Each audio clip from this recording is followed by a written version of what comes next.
Godspeed. And can you just name an affiliate for us, please? Disney Worldwide Generic. Imogen, what drew you to this project? I would say Aaron Paul was the big draw because we just had done a movie together in London, and he was in talks to star in this film, and he reached out and said, "Is it something you'd consider?" And I would say he certainly was an element that made me very intrigued about it. And so it's an interesting choice for you because, if I understand it, you'd never driven a car before this. So not only are you in a car movie, but you also had to learn to drive and then some. Can you tell us about that, please? So starring in Need for Speed without a driver's license is sort of horrendously ironic, maybe in a great way actually, but it wasn't too bad. Like it wasn't detrimental to the making of the movie. Aaron certainly had more to do than I did. It's more just doing press for the film. People are like, what? So there's that side of it. And it sounds like you had a previous relationship with Aaron in terms of a friendship, and we see that friendship grow in the film with your relationship with Julia and Toby. Can you tell us how that relationship develops? Yeah, so, well, first, starting from a really great place was that Aaron and I were really close friends prior to the movie, prior to Need for Speed, after having done another film together. So you start off from that place and you feel totally at ease around somebody and you trust them, and therefore you're able to make choices in terms of your characters that are really vulnerable maybe, and the chemistry with him comes pretty naturally. He's such a charismatic guy and really, really funny and caring, and so it was great to be in another picture together.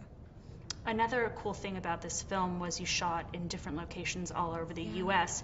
So did you enjoy seeing different parts of the country that maybe you'd never seen before, and how was that for you to film on location? I felt so privileged to be able to see so many parts of America.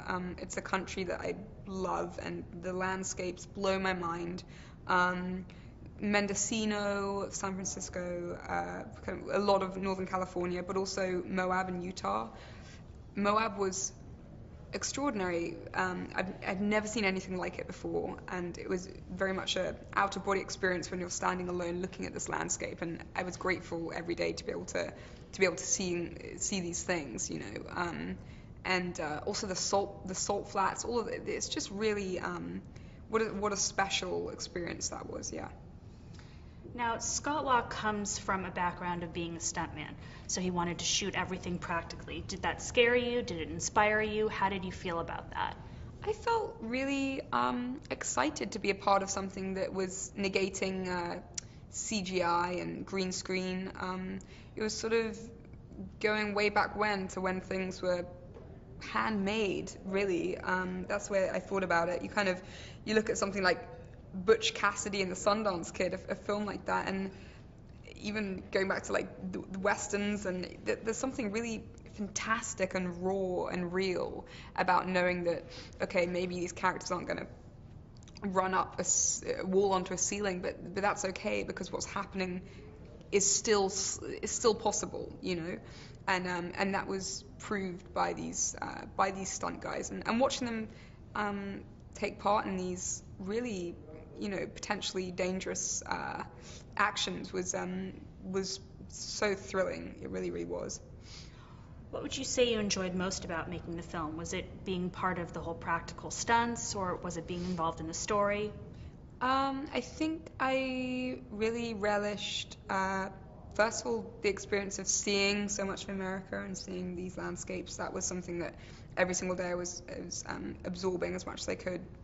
And also, you know, being with actors like Rami, Dominic, Aaron, Ramon, Dakota, just a really good bunch of people, and there's nothing better than working with people you become close. I became very, very close to Dominic Cooper, and you got to be thankful for relationships that are born of a movie. Yeah.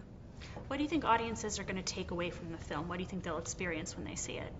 I think they'll experience something very authentic and old school, not in a dated way, hopefully, but in a kind of admiring the sort of qualities that make action films so exciting, which is the fact that things could be possible, and knowing perhaps or not knowing that these things happen kind of in the moment.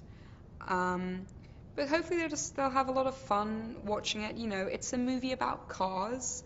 Hopefully a lot of the audience will know a lot more about cars than I certainly do, and will enjoy the story.